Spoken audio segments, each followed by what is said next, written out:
en fin d'après-midi, une réflexion sur ce qui me semble être l'agir du Seigneur en ces temps qui sont les derniers. On entend beaucoup de prophéties, la fin des temps, des scénarios catastrophes, l'envahissement du Saint-Esprit, la nouvelle Pentecôte. Et nous en appelons de toute notre prière à la venue du Seigneur, parce que, franchement, actuellement, et c'est un des signes des temps, on ne sait plus quoi faire dans ce monde qui est totalement en désarroi et qui, de plus en plus, le sera parce que, comme dit le psaume 2, je retrouve le psaume, les nations se sont élevées contre Dieu et son Christ. Pourquoi ces nations en tumulte, ces peuples qui murmurent en vain? Les rois de la terre s'insurgent, les princes tiennent tête au Seigneur et à son Messie. Rompons leurs chaînes, débarrassons-nous de leurs liens.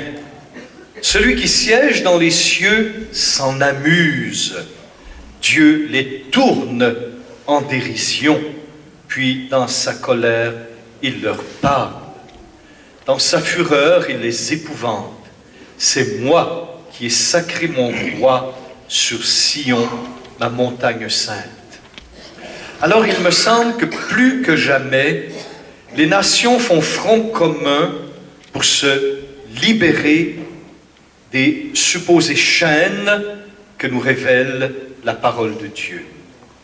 Et de plus en plus, partout dans le monde, on se vote des lois, non seulement anti-chrétiennes, mais lorsqu'on dit des lois impies anti-chrétiennes, c'est des lois anti-humaines. Parce que seul Christ, notre Seigneur et notre Sauveur, peut nous donner et nous révéler ce qu'est véritablement l'être humain dans le plan de Dieu.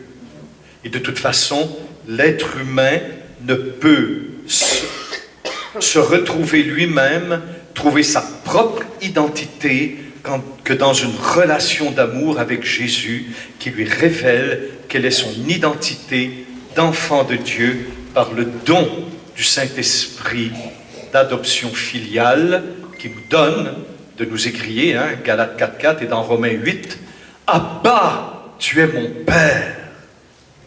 Et ceux qui ont reçu cette révélation du Saint-Esprit qui leur donne de s'écrier « Abba, mon Papa », c'est que le Saint-Esprit, par la foi, a établi en eux une relation vivante, filiale, avec notre Père. Et on le sait que nous sommes véritablement enfants de Dieu. Et j'aime beaucoup ça quand notre frère Werner disait tout à l'heure, baptisés en Christ dans sa mort et dans sa résurrection, nous sommes entrés dans un nouveau statut.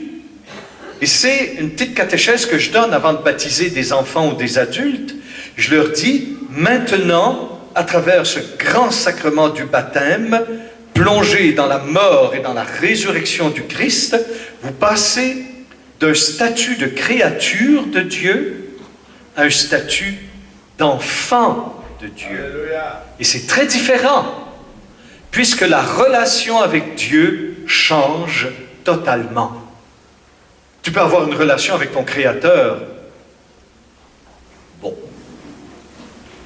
Mais une relation avec mon Créateur que j'appelle Papa, Abba, c'est totalement autre chose. Et cela est de l'ordre de la révélation. L'être humain ne peut se donner à lui-même cette communion intime, filiale avec Dieu, avec le Créateur des mondes visibles et invisibles. Cela relève du surnaturel. À un tel point que lorsque nous allons en Inde, justement, et mon Dieu, que tu m'as édifié quand tu m'as témoigné de la mission en Inde. Aïe, aïe, aïe. Oh, quelle espérance ça nous ouvre, hein? Amen, hein? Et là-bas, ceux qui sont de religion hindouiste tolèrent les chrétiens. Mais il n'y a pas juste dans le Nord, il y a aussi au Bangladesh où les extrémistes hindous massacrent les chrétiens. Et ils les tolèrent. Mais savez-vous pourquoi? Parce que nous appelons Dieu notre Père, qui a tellement aimé le monde qu'il a livré son Fils bien-aimé, afin que par la foi en son nom, nous ayons la vie éternelle. Il nous considère comme des nains spirituels. Il nous tolère, les petits chrétiens avec leur petite spiritualité qui appellent Dieu Papa.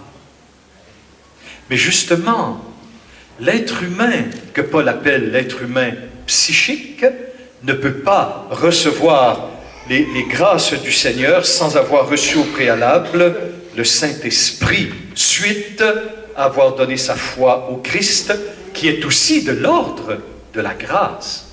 Car je ne peux pas donner ma vie à Jésus si le Saint-Esprit ne m'a pas devancé intérieurement pour me pousser à dire « Jésus, tu es mon Sauveur ». Donc, d'appeler Dieu Père est considéré par certains comme étant des nains spirituels. Et cela est loin d'une suggestion psycho-affective, comme dit la psychanalyse, où je me suis créé un Dieu papa idéal qui puisse me rapporter un réconfort quand j'ai mal. Non, de dire, comme dit la Bible en Galates et en Romains 8 et 4, de dire, comme la Bible, saisie par le Saint-Esprit dans mes entrailles, je m'écrie « Abba, mon papa !» Cela relève du surnaturel. Et ça, il faut que tu en prennes conscience que c'est un don de Dieu. Bien sûr, nous pourrions, et parfois je le fais, je fais prier des assemblées, et je leur dis tout simplement, faites un acte de foi en parlant à Dieu et en l'appelant Abba, Abba mon Père, Abba mon Papa. Et une fois, il y avait un bébé qui n'avait pas encore parlé, un bébé, et qui au cours de la messe s'est mis à dire Abba, Abba. J'étais obligé d'arrêter de dire la messe parce que j'étais en train de tomber en ravissement, parce que le bébé criait Abba, Abba, et c'était pas Abba, Abba, c'était Abba. Et je me rappelle une fois dans une autre session, moi je me suis écarté un peu de mon thème, mais je vais revenir.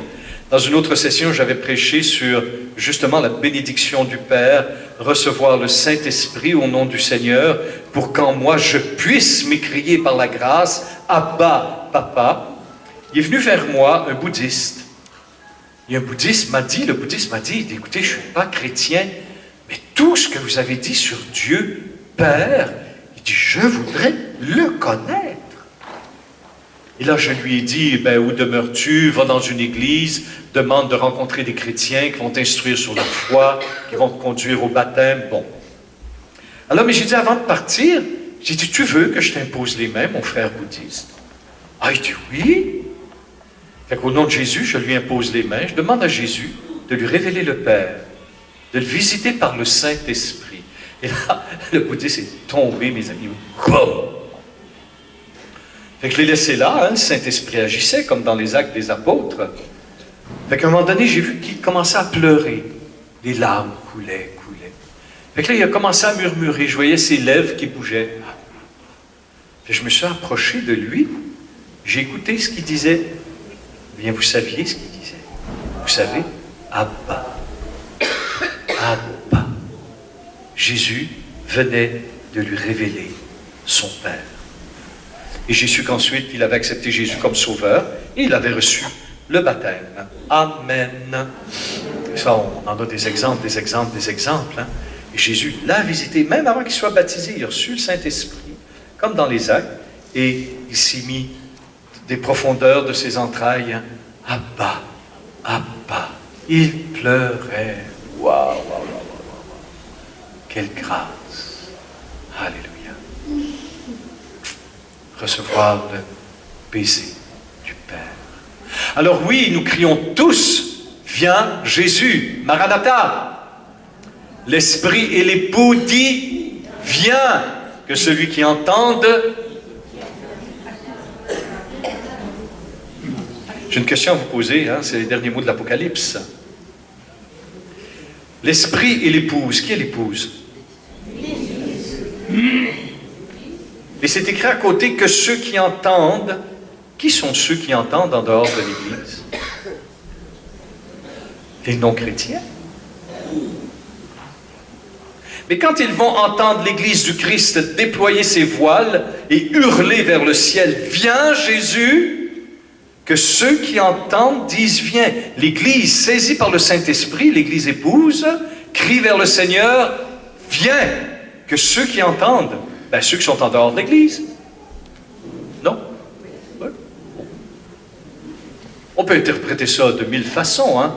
Les Juifs disent une lettre dans la Bible, 70 interprétations. Un mot dans la Bible, 70 interprétations. Un verset dans la Bible, 70 interprétations. Un paragraphe dans la Bible, 70 interprétations. Donc, il peut y avoir des interprétations, et je pense que c'est une des interprétations, que ceux qui entendent, mais qui sont? Parce que l'Église, elle crie vers Dieu. « Viens, Jésus! » Mais qui sont ceux qui entendent et qui disent? Ceux qui entendent disent « Viens! » Amen. C'est pas que ceux qui entendent, vous là, vous êtes l'Église qui, saisie par le Saint-Esprit, crie vers le Seigneur. Amen, amen. Alors, nous avons actuellement toutes sortes de scénarios catastrophes. Je rencontre des frères et des sœurs, mais partout, hein, qui cumulent les prophéties catastrophiques, qui écoutent les infos que pour voir si les tremblements de terre, les guerres augmentent, les famines, pour voir les signes des temps, pour voir... Il y a quelque chose de morbide dans cette recherche qui précéderait le retour du Christ en gloire. Cet esprit ne me plaît pas. Des fois, je vais à des places et on me donne des enveloppes comme ça, et c'est rempli de prophéties là-dedans. Bonne ou moins bonne, authentique ou faux, je ne sais pas, c'est pas le genre de littérature que je regarde. Vraiment, je ne m'intéresse pas à ça. Il y a d'autres signes des temps qui sont plus puissants que ça, parce que des tremblements de terre, il y en a déjà eu. Des guerres, il y en a déjà eu. Des épidémies, il y en a déjà eu, puis il y en aura encore, puis il y en aura tout le temps. Et surtout là, avec le réchauffement de la planète, ce qu'ils nous prédisent, les scientifiques, c'est pas beau. Mais il y a quand même d'autres signes. Mais je ne veux pas m'attarder là-dessus. Alors, écoutant les gens, écoutant l'Église, écoutant le Saint-Esprit, j'ai lu des choses quand même. Et une nuit, je revenais, là, 2 week-ends, je revenais de la Martinique. Je suis encore sur le décalage horaire, vous imaginez. C'est dur, mais c'est pas grave. Alors j'étais dans l'avion, on revenait de nuit, bien sûr, de la Martinique. Un long voyage. Et tout le monde dormait, sauf moi. Alors j'ai sorti mon ordinateur. Non, j'ai sorti ma Bible, j'ai commencé à lire ma Bible. Et là, il y a un verset qui m'a accroché. Et c'est celui-ci que j'aimerais méditer avec vous ce soir. Et là, ensuite, j'ai sorti mon ordinateur parce que l'enseignement déroulait dans ma tête. Alors j'ai dit, il ne faut pas que j'oublie. Alors j'ai tout écrit. En pleine nuit, en avion, pendant que tout le monde ronflait autour. Écoutez, Jérémie 31, 22. Écoutez bien, Jérémie 31, 22. Car le Seigneur crée du nouveau sur la terre. Car le Seigneur crée du nouveau sur la terre. 2 points. La femme recherche son mari. Donc là, je regarde ça. Le Seigneur crée du nouveau sur la terre. La femme recherche son mari. Et là, je me suis mis à causer avec mon Seigneur et mon Dieu, mais j'ai dit, Seigneur, en quoi tu crées du nouveau? La femme recherche son mari. Qu'est-ce qu'il y a de nouveau là-dedans? Je sais bien qu'il y a des couples qui ont de la difficulté actuellement, mais... Car le Seigneur crée du nouveau sur la terre. La femme recherche son mari. Ah, vous commencez à comprendre. Et là, tout de suite, le Saint-Esprit m'a éclairé. Je ne suis pas aussi vite que vous pour comprendre, j'ai besoin du Saint-Esprit. La femme, c'est l'épouse. L'épouse recherche son mari. Wow! Mais ça, selon cette prophétie de Jérémie en 31, 22, c'est le Seigneur qui crée du nouveau en nos temps. Il donne au cœur de l'épouse de chercher ardemment son mari. C'est-à-dire l'époux, Jésus-Christ. Bon, je lis un petit peu ce que j'ai écrit, je vais commenter. Un des grands signes de l'intervention de Dieu sur la terre actuellement est et sera que la femme, qui est l'Église, et ensuite toute l'humanité, recherche Jésus, l'époux. Nous commençons à voir cette nouveauté du Saint-Esprit dans l'Église universelle. Bon, faut pas que j'aille trop vite. Qui est Jésus, son Seigneur. C'est le Saint-Esprit qui saisit et saisira de plus en plus intensément le cœur de l'épouse, comme nous le révèle le livre de l'Apocalypse en 22, 17. L'Esprit et l'épouse disent « Viens ». Ce qui est premier, c'est l'Esprit. Ce qui est second, c'est l'épouse. Alors c'est l'Esprit qui saisit le cœur de l'épouse que nous sommes, qui nous prend aux entrailles et qui nous donne de nous écrier « Viens ». Et c'est là que que celui qui entend dise « Viens ». Mais qui est celui qui entend alors que l'Esprit a déjà saisi toute l'Église? C'est l'humanité qui n'ont pas encore accueilli Christ. C'est l'humanité qui, entendant l'épouse embrasée d'une étreinte de feu par le Saint-Esprit, qui va crier vers son Seigneur, « Jésus, viens !» Et là, voyant l'épouse embrasée, le Saint-Esprit va faire que toute l'humanité va se tourner vers l'épouse Église, celle qui est enflammée du Saint-Esprit et qui va avec elle, par ce même mouvement du Saint-Esprit, va faire que les nations vont se tourner vers l'Église de Dieu et avec elle va chercher la face de l'époux. On n'en est pas encore là, mais je crois que ça ne tardera pas, parce que franchement, frères et sœurs, je ne sais pas si vous en êtes rendu compte, mais ça marche mal sur la terre. Ça va mal. Les faux prophètes vont dire, non, non, paix, paix, paix, tout va bien. C'est faux, ça ne va pas bien, frères et sœurs. Si on vous dit le contraire, « Oh, c'est pas si grave que ça, voyons, relax, Père Roger. De tous en pas, je suis très relax, je suis bourré d'espérance, j'ai la joie de la résurrection dans mon cœur, pas de problème, mais j'ai les yeux ouverts. J'ai les yeux ouverts. » Dernièrement, en Afrique et en Amérique du Sud, dans les pays les plus pauvres, des organisations ONG liées avec l'Union européenne, l'OTAN, la puissance américaine et tout, sont allés dans les pays les plus pauvres, le Fonds monétaire international, la Banque internationale, et ils ont dit à ces nations, si vous voulez qu'on vous donne des subventions, si vous voulez qu'on vous donne de l'argent ou qu'on vous prête de l'argent, il faut vous voter des lois pour favoriser le mariage gay, il faut vous voter des lois pour favoriser l'avortement, il faut favoriser des lois pour...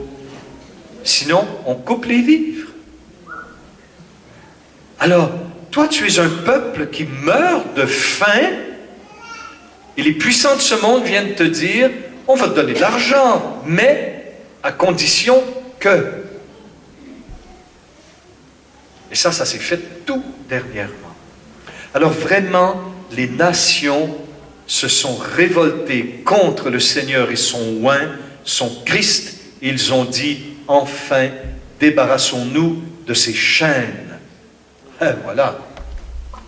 Alors, dans ce mouvement du Saint-Esprit qui vient de plus en plus intensément, qui saisit l'Église, qui allume un feu en elle et qui va crier vers Dieu, « Viens !»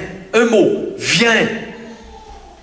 Ceux qui entendent, les nations païennes, les hommes et les femmes de bonne volonté, et en dehors de l'Église aussi, vont à la suite de l'Église du Christ, avec elle, vont se tourner vers le Sauveur et vont hurler, viens, Amen. Alors, c'est aussi la théologie spirituelle que je vous fais là, du cheminement. L'âme de l'épouse, le cœur de l'épouse sera affamée, languissante de son époux. Et ça, c'est un autre psaume. Mon cœur et ma chair crient vers toi, Seigneur. Et l'épouse se mettra à rechercher ardemment son Seigneur. Elle sera saisie d'une passion surnaturelle, véhémente. Elle ne pourra pas résister à cette passion du Saint-Esprit. Moi, je brûle là, chaud, d'une passion véhémente pour son époux bien-aimé. Une passion qui va saisir l'épouse dans tous ses membres. Et pourquoi le Seigneur fera-t-il ça? L'enjeu est deux choses. C'est la gloire de Dieu et c'est le salut. Parce qu'actuellement, nous risquons l'enfer. Frères et sœurs, je vais vous expliquer quelque chose. Je sais que je vais en déranger certains, mais laissez-vous interpeller, ensuite, vous lancerez des tomates. Qu'est-ce qui est en jeu au plan éthique en Europe et partout ailleurs, parce que ces lois sont étudiées partout dans le monde? Le suicide assisté, comment est-ce qu'on appelle ça aussi? L'euthanasie assistée, etc.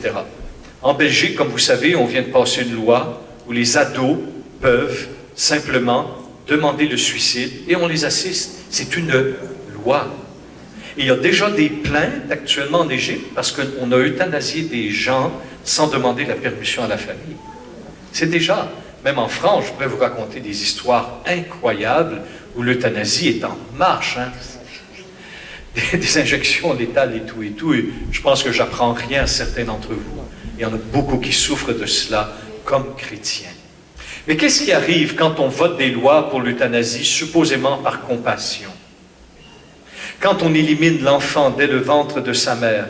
Et la mentalité actuelle, qui est vraiment une mentalité génocidaire, pour moi, c'est l'esprit d'Adolf Hitler qui plane partout. Je ne parle pas du personnage, là, mais je parle de l'esprit qui l'habitait, qui plane partout dans le monde. Qu'est-ce qui arrive à ce moment-là, frères et sœurs, dans ces lois d'euthanasie et de suicide assisté pour les enfants?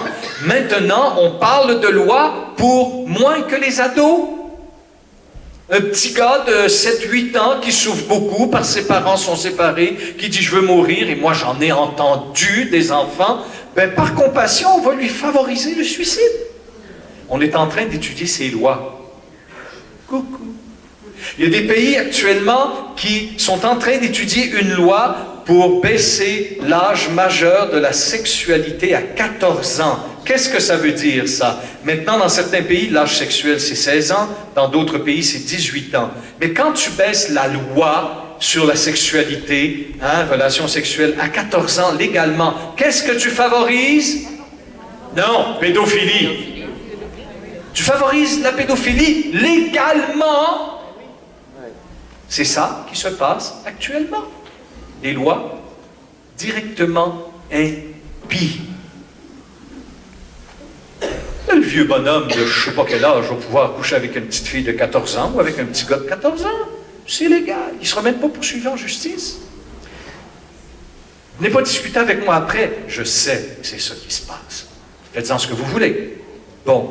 Mais qu'est-ce qui arrive? Moi, en tant que chrétien, et j'aime beaucoup ça, l'enseignement que tu as donné, la promesse pour nous, c'est la santé. Moi, je veux mourir vieux puis en santé. Et j'ai dit au Seigneur, Seigneur, si tu m'appelles au martyr, alléluia, mais arrange-toi pour pas que je souffre. Enfin, je suis pas mal douillette, vous savez, j'aime mon petit confort. Mais qu'est-ce qui arrive? Moi, en tant que chrétien, je sais qu'à un moment donné, je vais passer de ce monde vers le Père. C'est un passage, c'est une Pâque. La mort a été vaincue par Jésus-Christ. La mort n'est plus pour nous. Alors, Moi, je vais me préparer, je vais donner ma vie à Jésus. Et tout au long de ma vie, je vais œuvrer pour le royaume, pour pas arriver les mains vides, hein? Même si la petite Thérèse, ben, je connais l'histoire. Mais le Seigneur va demander, oui, mais tout ce que tu as fait au plus petit d'entre les miens, c'est à moi que tu l'as fait. Mais tout ce que tu n'as pas fait au plus petit d'entre les miens, c'est à moi que tu l'as fait. À gauche, à droite, ciel, enfer. Wow! Mais on prépare notre passage. Je ne dis pas mort, j'aime pas ce mot. On prépare notre passage. On veut bien passer vers le Père avec Jésus. Celui qui est passé dans les ravins de la mort, comme dit le psaume 22, ça j'aime beaucoup. Mais je ne crains pas, car tu es avec moi. Bon, on va se préparer à la rencontre avec notre amour, avec notre époux. Hein? Non? Ah, moi oui, hein? Mais ceux qui sont dans cette mentalité de ces lois, euthanasie, suicide, ils ne préparent pas leur passage, ils préparent leur mort. Pense à ce qui se passe au plan psychospirituel. Pense-y. Moi, je prépare mon passage. Moi, j'ai même hâte de passer de ce monde vers le Père. J'ai hâte. Qu'est-ce que vous voulez que je vous dise? Le Seigneur l'a mis en moi, j'ai hâte de passer. Il me tarde. Oh, le Seigneur ne dit pas tout de suite. OK, d'accord. Oh. Bon, mes amis me disent aussi pas tout de suite. Mais ceux qui préparent leur suicide assisté ou leur euthanasie, ils ne pensent pas à rencontrer Dieu. Ils préparent leur mort. Il y a des grandes organisations, mourir dans la dignité. Mais qu'est-ce que ça veut dire, ça, mourir dans la dignité? Ça veut dire que si tu es handicapé dans un lit, tu n'es plus un être digne. Donc, on t'élimine. Mais c'est ça que ça veut dire, frères et sœurs. Un handicapé qui est handicapé, il n'a aucune condition humaine parce qu'il ne répond pas aux critères des playboys actuels et des playgirls actuels. Donc, il faut l'éliminer. Mais c'est ça la vérité, frères et sœurs. Arrêtez de vous faire emberlificoter. Alors, si on voit que tu es très malade, appelle la communauté chrétienne pour qu'il t'impose les mains. Mais pour la mentalité actuelle, tu n'es plus un être digne. Donc, vu que tu es né du hasard, on peut t'éliminer. Tu es un hasard. On t'élimine. Ça n'a pas de prix. Zéro. On t'élimine. Alors, si, selon les critères de la dignité ou de l'indignité de ces lois, tu es malade ou non, on t'élimine. Voilà, c'est tout. Alors, qu'est-ce qui est en jeu là-dedans, mes amis? Quand tu ne prépares pas ton passage, qu'est-ce qui est en jeu? C'est ton salut éternel. Ces lois favorisent l'enfer. Je suis à un autre niveau, là, hein? Vous comprenez? Vous comprenez? Une fois, je témoignais à des jeunes, et je sentais qu'il y avait un esprit de suicide chez les jeunes. Mon Dieu! Fait que là, j'ai dit, oh, stop! Est-ce que tu penses qu'en te suicidant, ça va aller mieux de l'autre côté? Parce que c'est ce qu'on nous dit dans les films, dans les vidéos, hein? Tu meurs et là, les petits oiseaux, les fleurs, les arbres. Non, c'est pur mensonge. Tu passes l'autre côté avec tout ton bagage. Tu penses que te suicider, toi, ça t'arrange tout, là, c'est fini. Non. Tu passes l'autre côté avec ton bagage. Et si tu n'as pas accueilli ton sauveur, waouh! Mais la mentalité du monde actuel favorise la mort. Et on ne pense pas, j'ai rencontré même des chrétiens qui m'ont envoyé des lettres de bêtises après avoir prêché ça. Hein? Ils m'ont envoyé des lettres. Mais j'ai dit, ils n'ont pas compris. Parce que moi, je prépare mon passage. Mais actuellement, avec ces lois-là, on ne prépare pas notre passage, on prépare notre mort. L'autre fois, à la télévision, hein, mon Dieu, un peu plus, on sortait les mouchoirs et le violon. Un couple de personnes âgées qui s'étaient suicidées et on les a retrouvés main dans la main dans le lit, avec une belle lettre. Nous sommes partis ensemble. Oh, c'est joli! Non, c'est pas joli. Parce qu'à un moment donné, tu rencontres ton sauveur et ton juge.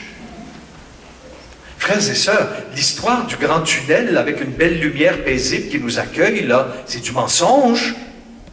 Il y a des médecins qui ont étudié scientifiquement ce qui se passait et tout se passe ici au niveau du cerveau frontal.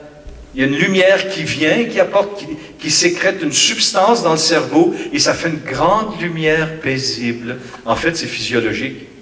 Et là, il y en a des livres là-dessus. Fait que là, que tu sois bouddhiste, que tu sois juif, que tu sois chrétien, tu rencontres pas Jésus, tu traverses le tunnel, puis un grand, c'est paisible. Faux! Arrêtez! Arrêtez! Il y a le jugement, frères et sœurs. Arrêtons de parler d'un Dieu mièvre.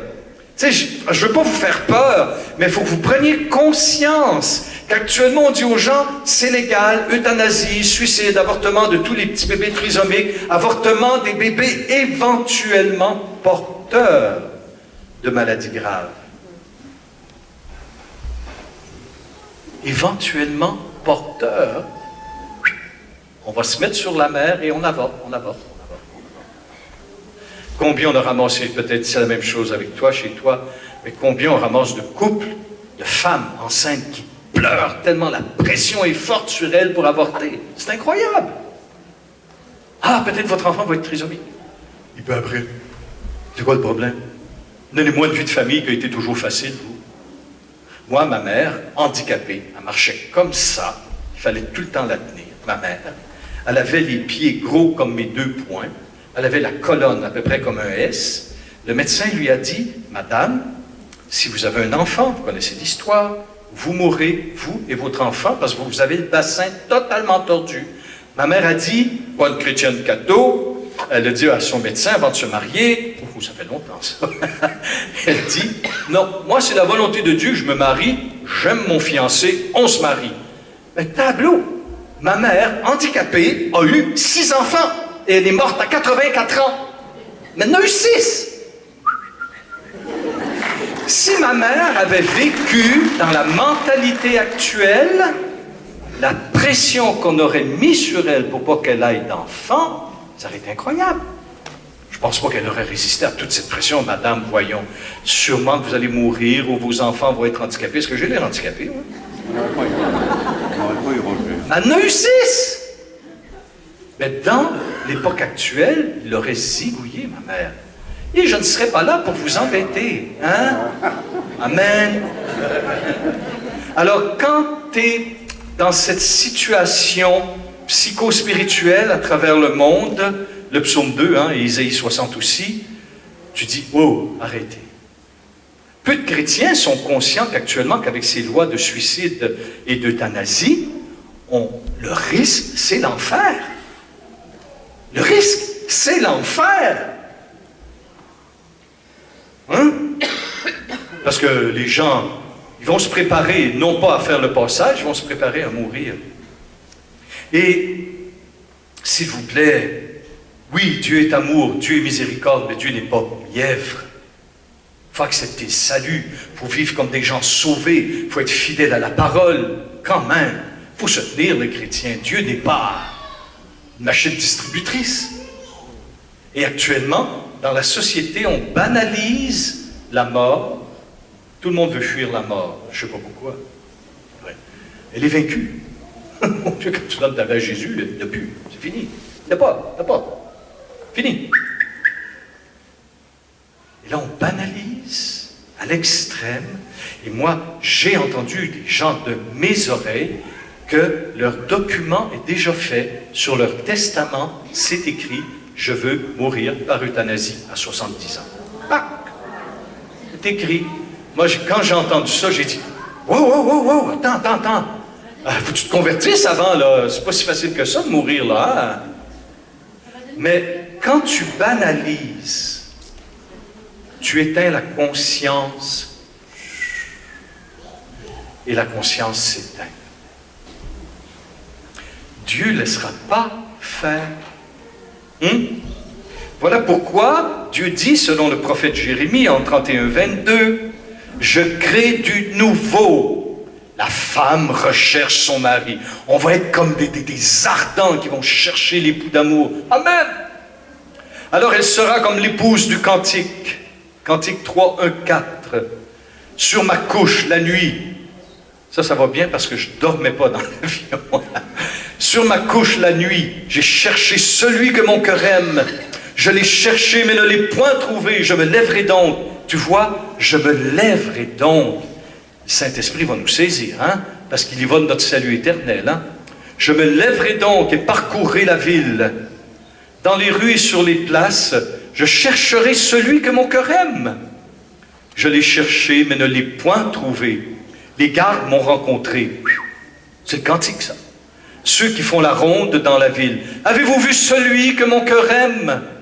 Et à peine les avais-je dépassés, j'ai trouvé celui que mon cœur aime. Je l'ai saisi et ne le lâcherai point, que je l'ai fait entrer dans la maison de ma mère, dans la chambre de celle qui m'a conçu, l'Église. Les gardes, ce sont les prophètes, ce sont les veilleurs de Dieu, ce sont les orateurs, tous ceux qui travaillent dans le royaume. La ville, c'est la cité de Dieu. Ces gardes ont reçu la révélation du Seigneur, les veilleurs. Mais l'épouse va dire à ce moment-là, ça ne suffit pas. Je ne peux plus aller écouter tel orateur, je ne peux plus, non, je cherche mon Seigneur, je veux mon Seigneur. Alors, comme l'épouse du cantique, elle va dépasser les veilleurs, les gardes, les prophètes.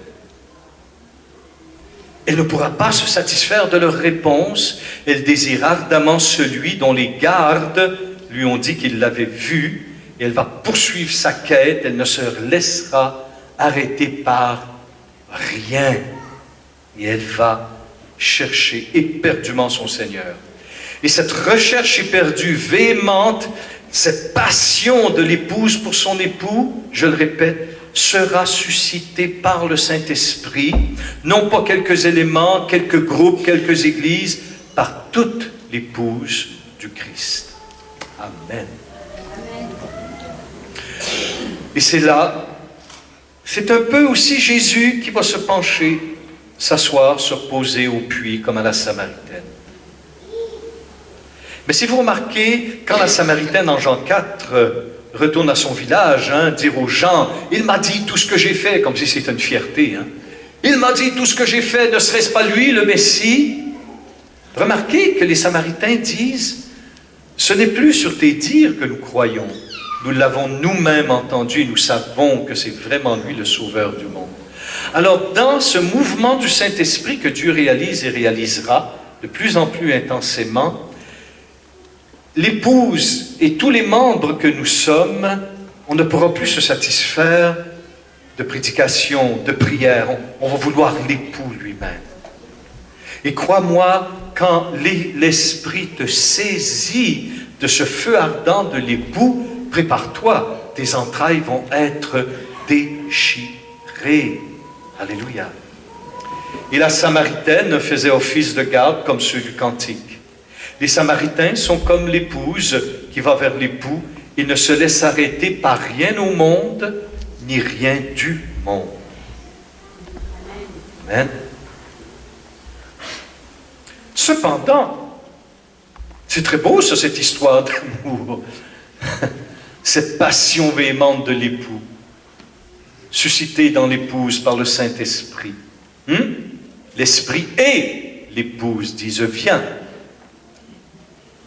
Cependant, lors de ce temps de miséricorde où l'époux appelle son épouse à revenir à lui, il y aura un temps, bien sûr, de profonde sanctification, bien sûr.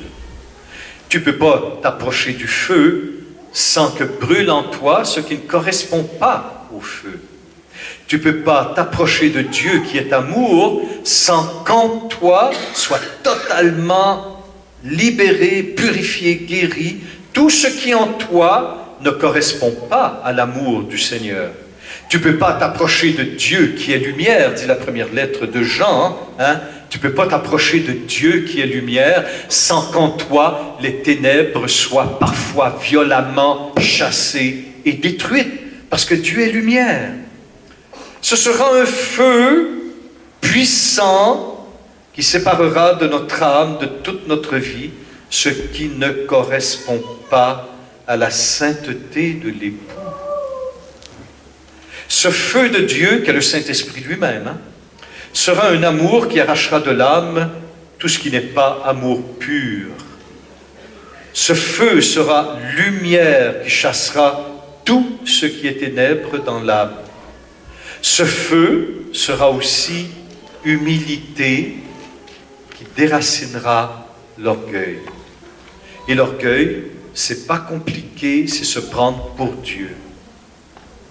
Eh bien, ce feu d'humilité déracinera dans nos cœurs tout orgueil. Ce feu nous guérira, ce feu qui vient maintenant, nous guérira, nous purifiera de toute complicité cachée avec le Satan et le péché. Rien ne pourra résister à ce feu divin qui opérera dans le plus profond du cœur de chaque être humain. Et nous en appelons, et toute l'Église crie, « Viens !»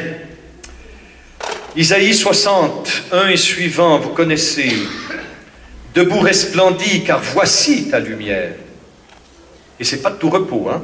« Et sur toi se lève la gloire du Seigneur. » Tandis que les ténèbres s'étendent sur la terre et l'obscurité sur les peuples, c'est très actuel, sur toi se lève Adonai, et sa gloire sur toi paraît. C'est exactement ce que je dis. Et les nations marcheront à ta lumière. Mais à quelle lumière? À la lumière de l'épouse embrasée. Ceux qui entendent l'épouse et l'esprit qui dit « Viens ». Les nations marcheront à ta lumière et les rois à ta clarté naissante. C'est ça que Dieu fait et surtout fera. Alléluia.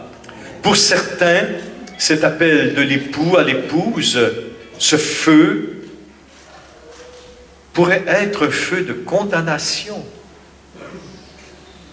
Parce qu'à ce moment-là, dans ce feu, où l'esprit va saisir l'épouse, il va avoir une sélection.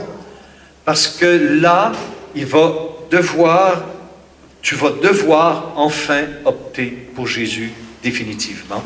Parce que la lumière qui va s'éclairer va éclairer toutes les nations, tous les esprits. Et pardonnez-moi, je ne suis pas intolérant, mais quand le Saint-Esprit va révéler à l'épouse son époux, ce ne sera pas Mahomet pour les musulmans, ça sera Jésus-Christ. Ce ne sera pas Bouddha pour les bouddhistes, ça sera Jésus-Christ. Ce ne sera pas Krishna pour les hindous, ce sera Jésus-Christ.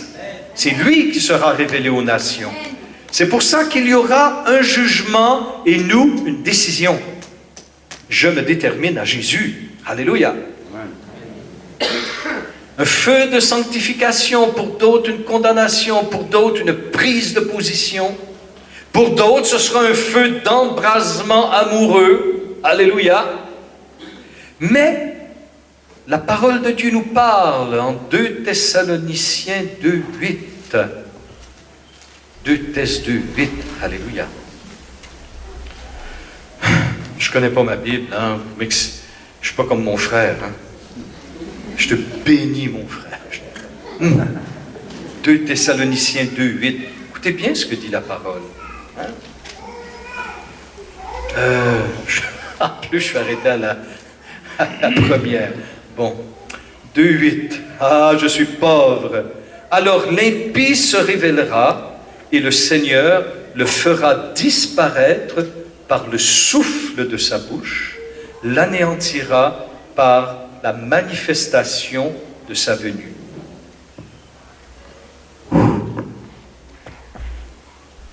Mais qui est ce souffle de la bouche du Seigneur? C'est le Saint-Esprit. Qu'est-ce que Jésus fait avant son ascension sur ses apôtres?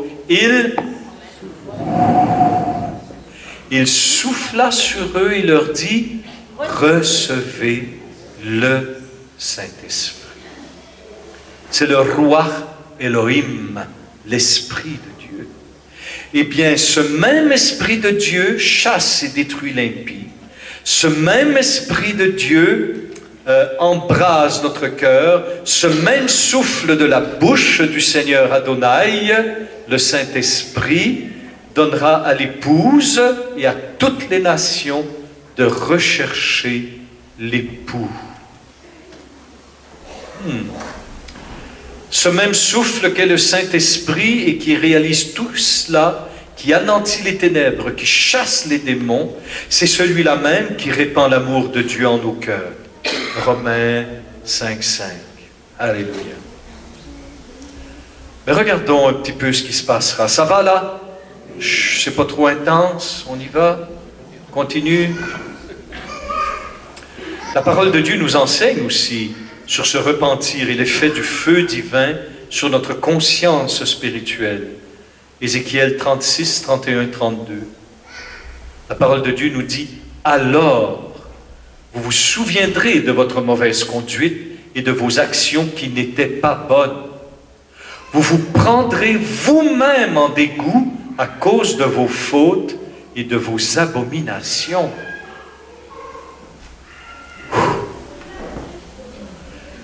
D'un côté, en toi, tu vas être saisi d'un embrasement amoureux. Tu ne pourras pas t'empêcher. Tu vas dépasser les gardes de la ville qui vont t'avoir prêché Jésus-Christ. Tu vas vouloir et désirer ardemment l'époux lui-même. Mais en même temps, dans ce feu amoureux, dans cette lumière, te sera révélé, comme dit le prophète Ézéchiel, votre conduite et vos actions mauvaises. Vous vous prendrez vous-même en dégoût. Je ne suis pas là pour te lancer des roses, hein. Moi, je n'ai trop entendu de prédications qui ménageaient l'assemblée. Moi, j'ai dit non, Seigneur. Il faut appeler une conversion radicale et solide. Hein? Vous vous prendrez vous-même en dégoût à cause de vos fautes et de vos abominations. Tu vois, c'est tout le temps la lumière et l'amour. Et c'est tout à fait normal. Hein? Tu vas dans la lumière, tu vas dans l'amour par le Saint-Esprit. Tu ne peux pas aller vers Dieu sans être purifié en toi de tout ce qui n'est pas amour et lumière. Impossible. Impossible.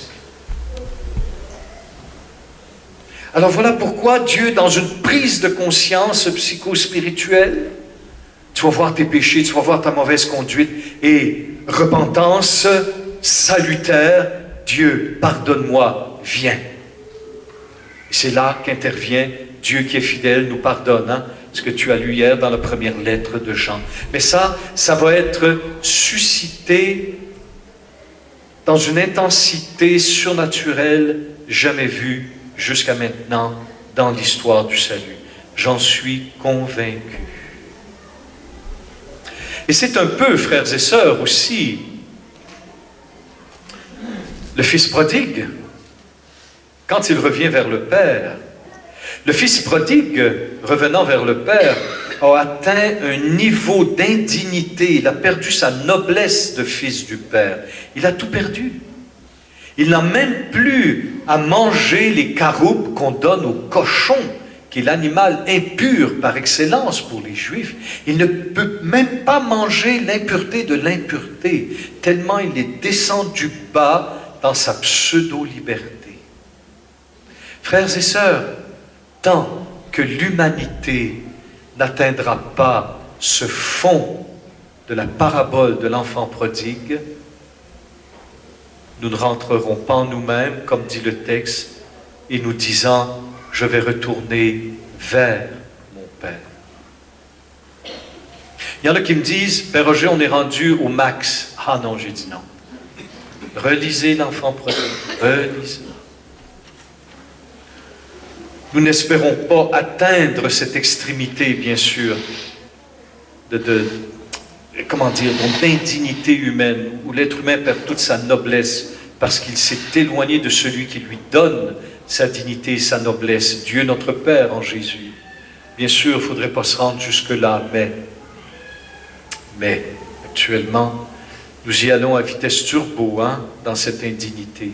Mais ce temps sera, bien sûr, l'esprit et l'épouse qui disent « Viens ». Ceux qui entendent les nations avec l'épouse vont crier aussi « Viens », parce que toutes les idoles vont tomber, toutes les fausses religions vont tomber, tout ce tout ce qui en quoi l'homme a mis son espérance, c'est-à-dire le Dieu Mammon, l'argent, la puissance, la domination, va tomber, réduit à néant devant la face de celui qui vient. Nous allons crier vers le Seigneur. Mais à ce moment-là, ce sera à l'échelle personnelle et universelle, ce qui est écrit en Luc 15, au verset 17. Rentrant alors en lui-même, il se dit: mais combien de mercenaires de mon père ont du pain en surabondance, et moi je suis ici à périr de faim. Je veux partir, aller vers mon père et lui dire: Père, j'ai péché contre le ciel et envers toi. Je ne mérite plus d'être appelé ton fils. Il est conscient de ses péchés. Il a pris en dégoût, comme dit le prophète Ézéchiel au chapitre 36. Il a pris en dégoût sa mauvaise conduite, ses actions. Il regarde l'état de déchéance dans lequel lui-même il s'est mis. Il ne faut pas accuser Dieu, mes amis. Et là, il se tourne vers Dieu en lui-même. Ça, c'est le fruit du Saint-Esprit qui vient dans ta pauvreté. Eh bien, je vais revenir chez mon Père et je vais lui dire: j'ai péché contre le ciel et envers toi. Je ne mérite plus d'être appelé ton fils. Traite-moi comme l'un de tes mercenaires. Waouh! Ça, cette parabole, c'est toute l'histoire de l'humanité. C'est le cœur de l'histoire, c'est le péché originel, version Jésus, mais c'est aussi, version Jésus, la fin du monde, où toute l'humanité, voulant se détourner du Père, on a dit au Père un jour: Père, donne-moi la part de fortune. Le problème du fils prodigue, c'est qu'il voulait une part. Mais une part, ça s'épuise. Alors que le Père a pour nous tout l'héritage. Et tout l'héritage, ça ne s'épuise pas. Vous êtes héritier du Christ, co-héritier avec lui des promesses de Dieu. Tout ce qu'a le Christ de notre tête appartient à son corps, parce que par le salut en Jésus, le don de l'Esprit, nous sommes faits héritiers de Dieu, co-héritiers avec Christ. Donc Dieu a tout l'héritage. Le problème du petit, là, c'est qu'il dit: donne-moi ma part. Mais Dieu dit: mais je n'ai pas qu'une part pour toi, j'ai tout l'héritage. Amen. Alors bien sûr, verset 14, quand il eut tout dépensé, sa part, une famine sévère, etc. Et là, il se tourne vers le Père et il court vers le Père. Et c'est là qu'on voit combien le Père est pure miséricorde. Mais le Père, dans sa miséricorde, il a laissé son Fils dans sa liberté aller jusqu'au bout de sa folie, aller jusqu'à l'épuisement de sa part d'héritage, qu'est la vie naturelle. Mais la vie naturelle sans Dieu a une fin, a une limite. Il faut accueillir en Christ tout l'héritage. Amen. Alors qu'est-ce que fait le Père? Il voit son Fils, il voit l'humanité qui court vers lui en haillons, ayant perdu toute dignité, plongé dans une violence extrême. Le Père lui-même court vers son Fils et le couvre de baisers. Le Père nous couvre de baisers. Et durant cette nuit dans l'avion, lorsque j'écoutais, j'écrivais vite, j'essayais du moins, il y avait à peu près 15 000 fautes d'orthographe, mais j'ai tout corrigé après. J'ai vu en même temps qu'il y avait un mouvement sans précédent de foules nombreuses à travers la terre qui recevaient le baptême. Des foules nombreuses. Et actuellement, comme tu as témoigné toi-même, il y a partout, en Asie, en Corée, en Chine, en Afrique, il y a des foules d'hommes et de femmes qui reçoivent le salut en Jésus-Christ. Mais c'est rien à comparer à ceux qui viennent. Je vous disais que l'enfant prodigue, c'est l'histoire de l'humanité et l'histoire de chaque personne. Et quand le père voit son fils, il le couvre de baisers. Le baiser du père, c'est le don du fils. Si tu savais le don de Dieu, dit Jésus à la Samaritaine. Les baisers du Père, c'est le don du Fils. Nous sommes revêtus du Christ. Alléluia. Mais le Père dit à ses serviteurs, vite, apportez la plus belle robe et l'en revêtez. Dans le grec, la signification la plus radicale, ce n'est pas la plus belle robe, c'est apporter lui la robe, la première. C'est la robe dont étaient revêtus Adam et Ève avant le péché originel. Donc c'est une robe de gloire, de splendeur, de beauté. C'est le vêtement baptismal. Maintenant que vous avez revêtu le Christ, c'est le baptême. Et c'est pour ça que chez nous, chez les cathos, on revêt l'enfant ou l'adulte d'un vêtement blanc et en même temps on lui lit la parole, vous avez revêtu le Christ. Mais à ce moment-là, dans ces temps de cette grande mouvance du Saint-Esprit, il y aura des foules immenses qui recevront la robe, la première. Et on mettra au doigt de chaque personne et de l'humanité un anneau au doigt. Ceux qui avaient un anneau au doigt, c'était seulement ceux qui étaient de la famille. C'est ça le symbole. C'est seulement ceux qui appartiennent à la famille. Et nous l'avons, cet anneau au doigt et des chaussures de liberté aux pieds. Amen. Bon, j'ai presque fini. Tout ça arrive et arrivera. Wow. Et là, bien sûr, l'embrasement du Père par son Fils et avec lui dans le Saint-Esprit. Mais c'est également Ézéchiel 36, 25, 28.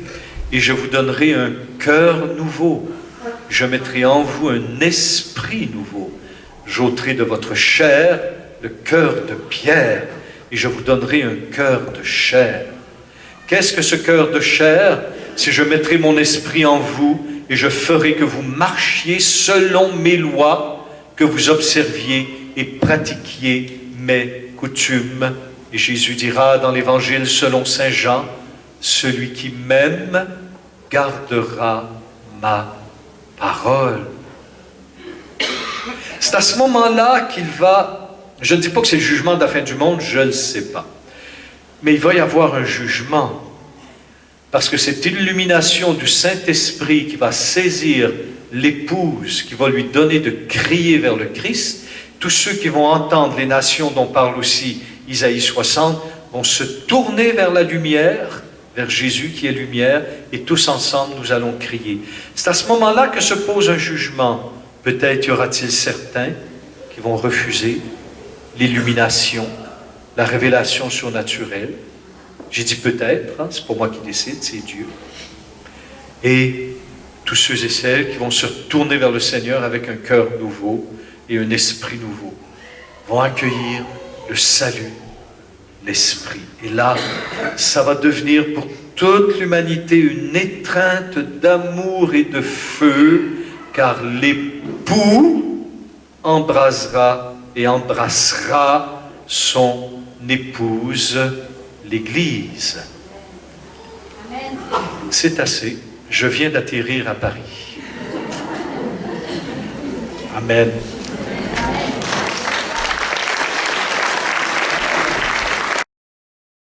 Non, amen. Mais j'ai quand même pas voulu vous laisser dans la mièvrerie, là. Il va y avoir. Mais, personnellement, moi je dis à Dieu, juge-moi, Dieu, je vais aller au ciel. Et le jugement en Dieu sur notre vie, c'est quoi?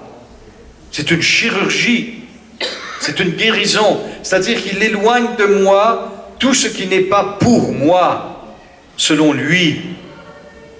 Il sépare de ma vie tout ce que j'ai mis sur moi par le péché, l'ignorance de la parole de Dieu, l'indifférence dans ma vie cultuelle, l'indifférence dans ma vie fraternelle. Il va tout séparer ça et ne demeurera que l'être humain désiré pour lui à son image et ressemblance, et cela depuis toute éternité. Et cela, il le fait par Jésus. Amen.